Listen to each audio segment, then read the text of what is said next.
All right, so we are on to sinusoidal steady state analysis.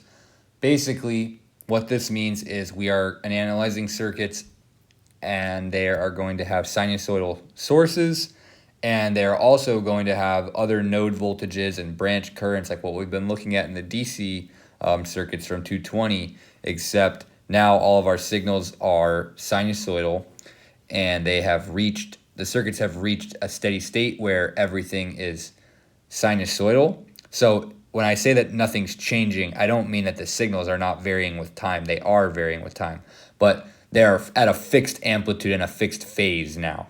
At some point in time, the circuit settles, and now the amplitude and the phase of these sine waves are not changing anymore. And so that is what we mean when we say sinusoidal steady state analysis. So if I say nothing's changing, I don't mean the voltages are DC. I just mean the amplitude and the phase are now fixed as these periodic signals, oscillate.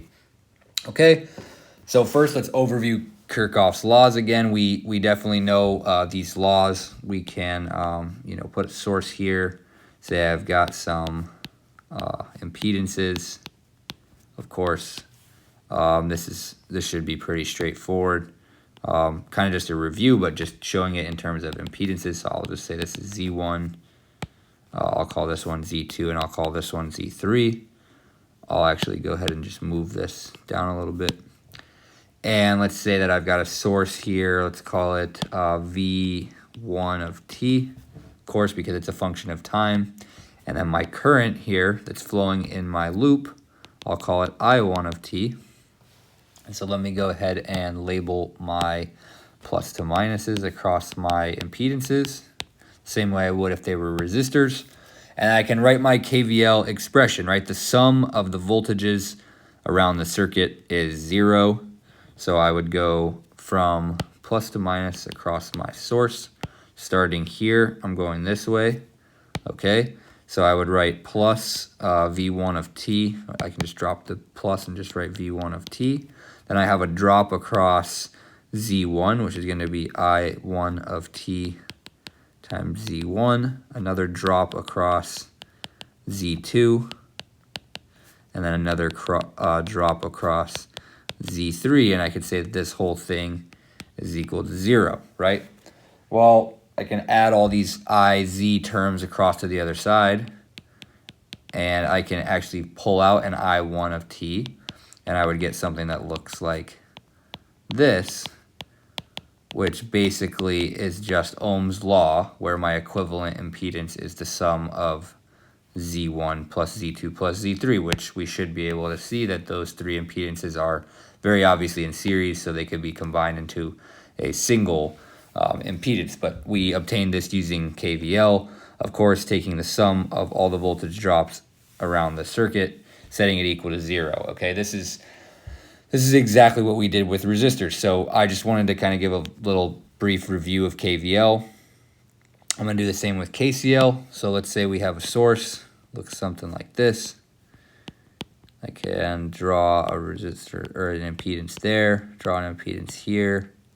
I can draw an impedance here, just like this. We can call this Z1, Z2, and Z3. Call this V1 of t. And then let's go with our red. We can call this I1 of t. And then I'll call this one I2, this one I3. So we know obviously from KCL that I1 of t would be equal to the sum of the two currents leaving that node. It would be I2 of t plus I3 of t, right? And so if I wanted to write this out, I actually just need to kind of label these nodes. So let's label this one Vs of t, and let's label this other one Vx of t, right?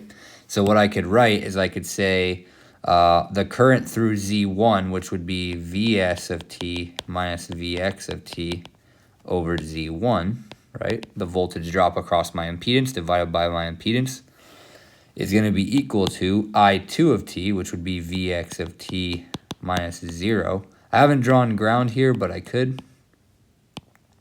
Sometimes you don't see ground in AC circuits because they treat that bottom wire as the neutral, which is just a return path for the current. But we can also still just assume that that node is 0. Keep that in mind. So I could say Vx of t minus 0 divided by Z2 plus Vx of t minus 0 divided by Z3. And of course, what I've done here is I've kind of shown where the 1 over Z2 plus 1 over Z3 comes out to be my equivalent impedance. And I would multiply that by Vx of t because I could factor that out of both terms. And then I could go ahead and solve for whatever I'm interested in solving here. Let's say I was interested in solving for Vx of t. I could do that pretty easily, right?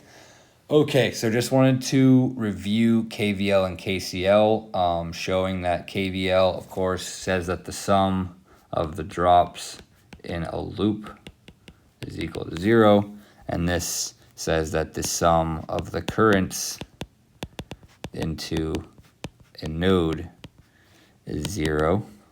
We know that from 220. If you don't remember that from 220, please feel free to ask me questions, refer to old material, or just make sure you do some review. But we're going to go ahead and move on to the next couple of videos, which are going to be some example problems. So I'm going to go ahead and end this video here, just kind of reviewing Kirchhoff's laws, but kind of showing how they work in the time domain.